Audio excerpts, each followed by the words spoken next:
wala comportement nit ñi wala ci ñi nga xamante ne ñooy jàngale la. parce que léegi wax boobu dafa ëmb comme ñun ñi nekk ci Sénégal mais dafa am ci ñeneen ñoo xamante ne. ñoom tak boo leen gisee rek da ngay xam ne ñoom dëkkuñu Dakar. parce que seen comportement. ñi ngi laal seen bakkan ñi ngi laal seen bopp ñi ngi laal seen kii. mën na bañ a nekk ci seen éducation mën na nekk ñàkk xam. ci ñoom ci seen parents yi parce que ñoom ay nitu àll la ñuy doon. ñu baal ma ci wax bi maanaam bu ñu jógee si dëkk yi bu ñu ñëwee automatiquement da ngay xam ne ñii dëkkuñu Dakar parce que seen comportement. parce que civilisation peut-être eggul ci ñoom. ñoom naka la ñuy dundee loolu.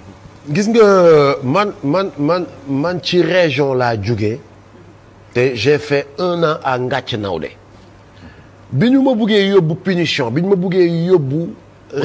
pour defal ma rééducation. mais on m'a amené dans les villages dans un village.